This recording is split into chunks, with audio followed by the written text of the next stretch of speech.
오늘은 에스겔 23장 11절 말씀을 가지고 우리의 본성이라는 제목으로 은혜를 나누고자 합니다.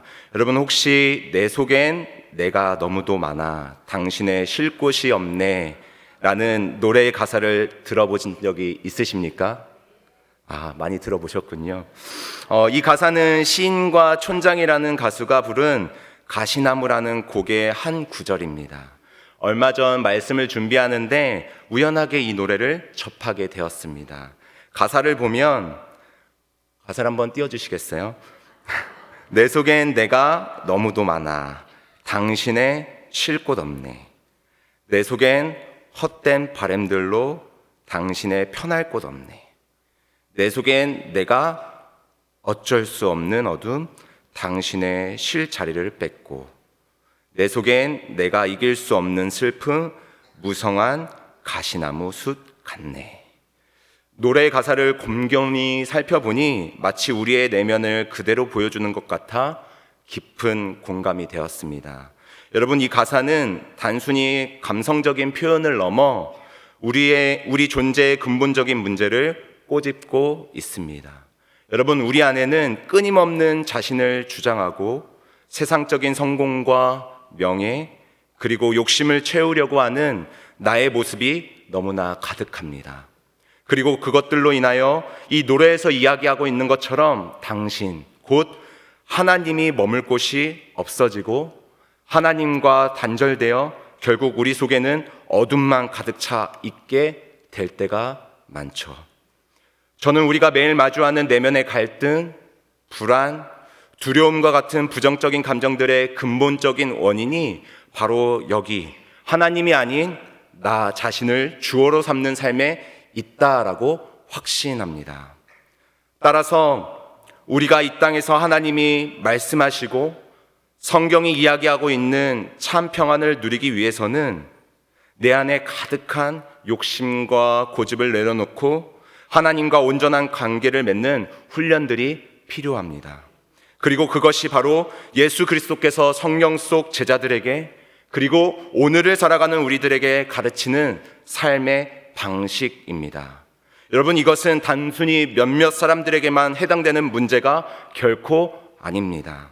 앞서 이야기한 것처럼 자기 자신을 주어로 삼고 내 뜻대로 살아가려는 마음은 바로 우리 인간의 근본적인 죄악된 본성에서 비롯되는 것이기에 우리 모두에게 해당되는 문제입니다. 쉽게 말해 죄의 본성을 가지고 태어난 인간에게는 자신을 주어로 삼는 것이 어쩌면 당연한 것이고, 그리고 그 당연함이 안 좋은 열매로 맺히게 되는 것이죠. 그러나 여러분, 예수님을 믿고 따르는 그리스도인들은 그것에 안주하지 않고 이러한 인간의 연약한 본성과 날마다 씨름하며 자신을 비우고 예수로 채우는 삶의 훈련을 끊임없이 해 나가야 합니다. 사랑하는 성도 여러분, 여러분들은 어떻습니까? 현재 여러분들의 생각과 마음, 삶 속에는 무엇들로 가득 차 있습니까? 오늘 우리는 에스겔 23장의 말씀을 통해 인간의 본성에 대한 깊은 질문을 마주하게 됩니다. 흔히 인간의 본성이 선한가 악한가, 이를 두고 많은 사람들이 논쟁을 하죠. 그러나 성경은 이 질문에 대해 매우 단호하게 답하고 있습니다. 우리 창세기 6장 5절과 6절 말씀을 함께 읽도록 하겠습니다. 여호와께서 사람의 죄악이 세상에 가득함과 그의 마음으로 생각하는 모든 계획이 항상 악할 뿐임을 보시고 땅 위에 사람 지으셨음을 한탄하사 마음에 근심하시고. 아멘. 성경은 인간이 원래는 하나님의 형상대로 선하게 창조되었지만 아담과 하와의 불순종 이후 죄의 본성을 가지고 태어나게 되었다라고 말하고 있습니다. 이것을 신학적 용어로 원죄라고 이야기하죠. 에스겔 23장의 오홀라와 오홀리바의 이야기는 바로 이러한 죄의 본성을 가진 인간의 모습을 비유적으로 보여주고 있습니다. 따라서 오늘 저는 이 말씀을 통해 우리 안에 숨겨진 죄된 본성이 어떠한 모습인지 살펴보고 그것을 벗어나 하나님의 형상을 온전히 회복하는 방법을 알아보고 살펴보도록 하겠습니다. 먼저 에스겔 23장은 이스라엘의 역사 속에서 반복되는 죄악을 두 자매, 즉 오홀라와 오홀리바로 비유하고 있습니다.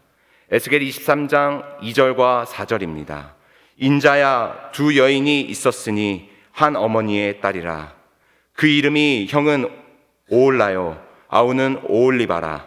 그들이 내게 속하여 자녀를 낳았나니 그 이름으로 말하면 오홀라는 사마리아요, 오홀리바는 예루살렘이라. 아멘.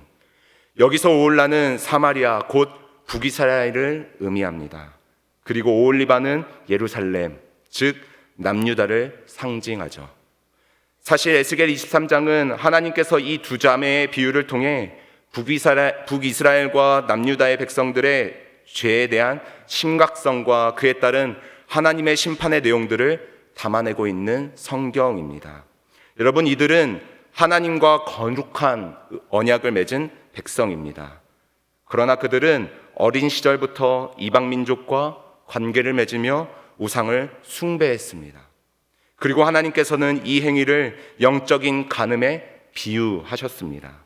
이는 단순히 도덕적 타락을 넘어 하나님과 거룩한 관계를 배신하고 이방의 우상과 권력을 쫓았던 이스라엘 백성들의 근본적인 죄를 폭로하는 것입니다. 특히 오늘 우리가 읽은 본문 11절과 그 이후에 나오는 35절까지는 언니 오홀라가 아수르에게 멸망하는 것을 보고도 죄악을 뉘우치지 않고 오히려 더 심각한 간음과 부패를 행했던 오홀리바, 즉 남유다에 대한 하나님의 준엄한 심판의 내용들을 담아내고 있습니다. 본문은 하나님을 버린 백성이 결국 그들이 의지했던 강대국들에 의해 멸망하게 될 것이라는 역설적인 심판의 경고를 통해 하나님의 공의와 언약의 중요성을 드러내고 있는 것이죠.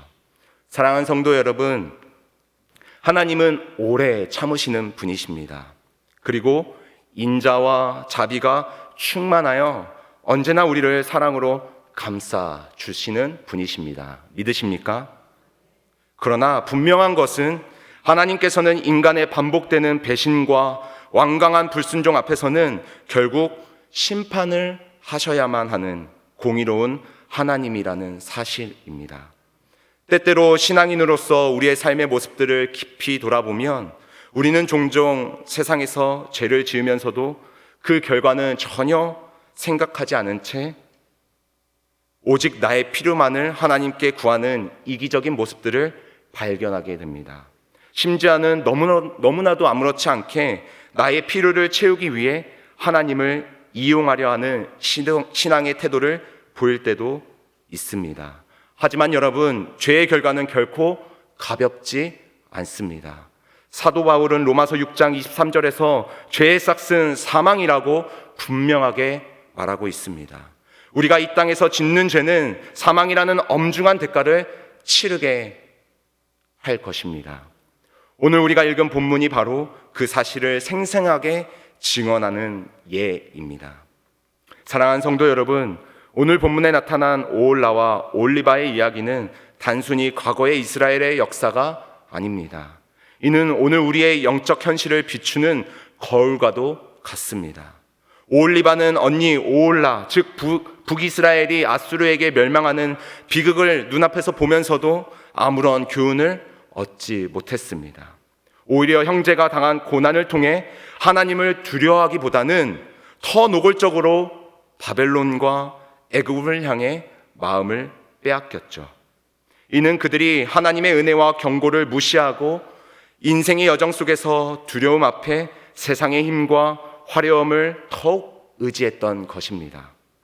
여러분, 어쩌면 우리가 바로 오홀리바와 같은 모습으로 이 땅에 살아가는 사람인지 모르겠습니다. 아니, 죄를 가지고 살아가는 우리의 본성이 바로 오홀리바와 같습니다. 하나님께서는 우리에게 세상이 무엇인지, 그리고 하나님이 어떠한 목적을 가지고 이 세상을 창조했고 우리가 이 땅에서 어떻게 살아가야 하는지 성경의 이야기를 통해 말씀해 주셨습니다. 뿐만 아니라 죄로 인하여 우리가 하나님과 단절되었을 때 예수 그리스도라는 은혜의 통로를 허락해 주셔서 회복을 주셨고, 또한 그분이 길이고 진리이고 생명임을 알려줌으로써 굴곡 많은 인생의 여정 가운데 우리가 의지해야 할 대상이 누구인지를 세세토록 말씀해 주셨고, 성경의 여러 사건들을 통해 인생의 문제를 어떻게 해결해 나가야 하는지 보여주셨습니다. 그러나 우리는 그 뜻을 머리로는 이해하고 글로는 알지만 정작 그렇게 살아내지 못할 때가 너무나 많다라는 것이죠. 오히려 우리는 오올리바처럼 성경의 메시지들은 뒤로 한 채 눈에 보이는 세상의 가치들에 더욱 의지하며 내 속에 또 다른 나의 것으로, 또 다른 세상의 것으로 가득 채워 더 깊은 어둠과 죄악에 빠져들 때가 많이 있습니다. 입으로는 믿느라라고 고백하지만 정작 결정적인 순간에는 세상의 가치를 따르는 자가 바로 여러분들과 저입니다. 직장에서, 가정에서, 심지어는 교회에서까지 하나님의 기준이 아니라 결정적인 순간엔 세상의 기준으로 판단하고 선택할 때가 많다라는 겁니다. 그렇다면 우리가 하나님을 온전히 의지하지 못하고 계속해서 세상의 헛된 것을 쫓는 이유는 무엇일까요? 그것은 바로 세상이 주는 일시적인 편리함과 거짓된 안정감 때문입니다. 여러분, 오홀리바가 바벨론과 애굽을 향해 눈을 돌린 것도 바로 그들이 가진 거대한 힘과 부 때문이었습니다. 그들은 하나님의 보호하심보다도 강대국의 군사력과 경쟁력이 자신들을 더 안전하게 지켜줄 것이라고 착각했기 때문에 하나님을 의지하지 않고 바벨론과 애굽을 의지했던 것입니다. 그러나 여러분, 반드시 기억하시기 바랍니다. 하나님을 떠나 세상의 힘을 의지하는 것은 마치 모래 위에 집을 지은 것과 같습니다. 겉으로는 화려해 보이고 튼튼해 보이지만 하나님의 공의로운 심판의 바람이 불어올 때면 한순간에 무너져 내릴 것입니다. 오홀리바가 의지했던 바벨론과 애굽은 결국 그들을 멸망시키는 도구가 되었고, 그들이 사랑했던 우상과 쾌락은 결국 그들의 영혼을 파멸로 이끄는 독이 되었습니다. 사랑하는 성도 여러분, 하나님께서는 우리가 이러한 멸망의 길을 걷지 않기를 간절히 원하십니다. 그렇다면 우리는 어떻게 해야 할까요? 어떻게 하면 이 오홀리바와 같은 영적 간음의 삶에서 벗어나 온전히 하나님만을 의지하는 삶으로 살아갈 수 있을까요? 저는 오늘 이에 대한 답을 크게 두 가지로 나누어 말씀을 드리고 말씀을 마치려고 합니다. 첫 번째, 우리는 하나님의 말씀을 우리의 삶의 나침판으로 삼아야 합니다. 오홀리바가 세상의 화려함에 눈이 멀어 하나님을 경고를 무시했던 것처럼 오늘날 우리는 수많은 정보와 세상의 가치관 속에서 살아갑니다. 그리고 무분별하게 자신의 필요들만을 채우고자 노력할 뿐 하나님께 자신의 마음을 고백하고 또 그분께 묻고, 그리고 더 나아가 하나님의 음성에 귀 기울이고자 하는 노력을 게을리할 때가 많습니다. 그리고 마치 선결제, 후보구하듯 본인의 뜻대로 다 해놓고 마지막에는 하나님께 해결해 달라고 기도하고 그러한 태도를 보일 때가 너무나도 많다라는 거죠.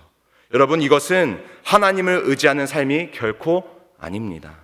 여러분, 우리는 삶의 모든 결정과 선택의 순간에 이것이 과연 하나님이 기뻐하시는 길인가, 하나님께서 정말로 나의 삶 가운데 원하시는 것인가 라고 내 안에 내주하시는 성령님께 물어야만 합니다.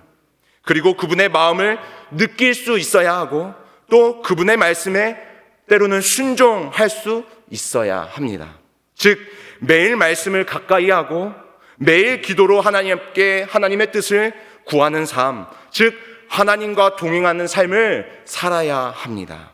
그러할 때 이 말씀이 우리의 영적 분별력을 날카롭게 하고 우리를 세상의 거짓된 유혹에서부터 보호해 줄 것일 줄 믿습니다.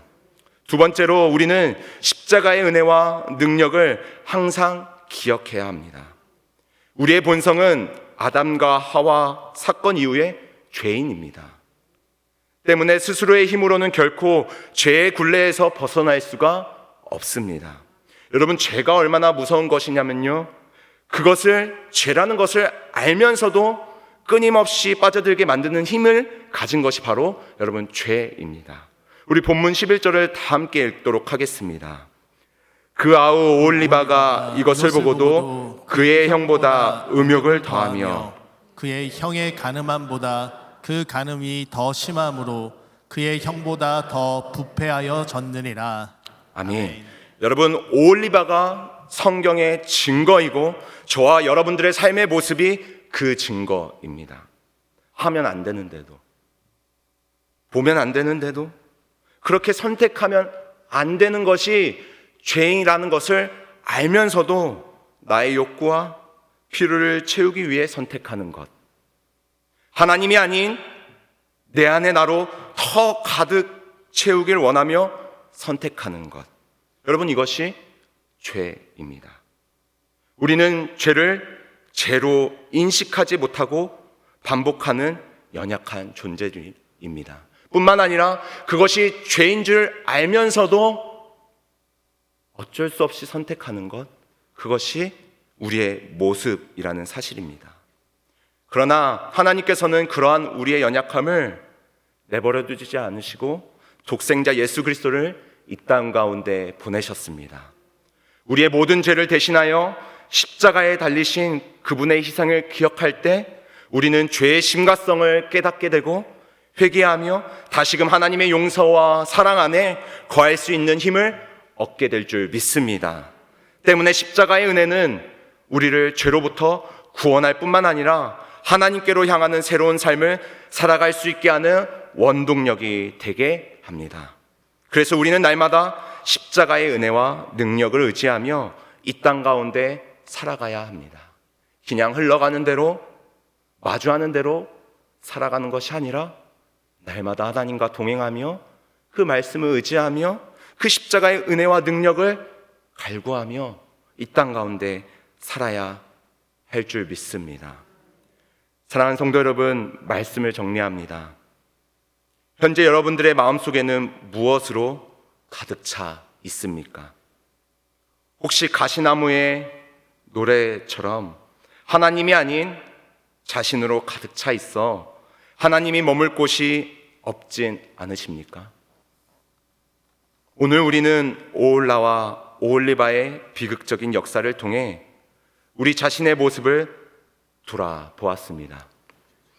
이들은 세상의 힘과 화려함에 눈이 멀어 하나님과의 거룩한 언약을 저버렸고 결국 그들이 의지했던 것에 의해 심판받는 비극을 맞이했습니다.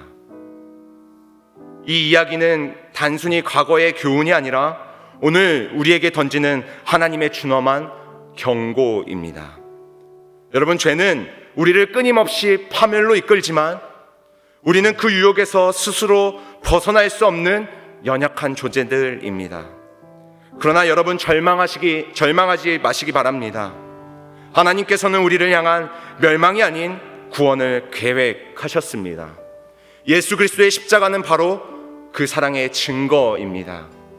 우리가 이 땅에서 말씀을 삶의 나침판으로 삼고 십자가의 은혜와 능력을 기억하며 하나님을 의지하는 삶으로 살아간다면 내 안에 나를 비우고 예수로 채우는 훈련을 해 나간다면 우리는 죄에서 자유함을 얻고 이 땅에서 평안함을 누리며 하나님과 동행하며 살아갈 수 있을 줄 믿습니다. 사랑하는 성도 여러분, 세상의 헛된 가치는 한순간의 모래성일 뿐입니다. 우리가 진정으로 의지해야 할 분은 오직 예수 그리스도, 우리를 사랑하시고 우리를 구원하시는 하나님 한 분이신 줄 믿습니다. 이제 주님께로 돌이켜 그분의 말씀 안에서 참된 평안과 안식을 누리시는 저와 여러분이 되기를 간절히 소망합니다. 그것이 내가 원하는 방식과 내가 원하는 삶의 모습이 아닐지라도 지금까지 선하게 인도하여 주셨던 그 에베네셀 하나님, 그 하나님을 신뢰하며 믿음으로 나아가기를 간절히 축복합니다.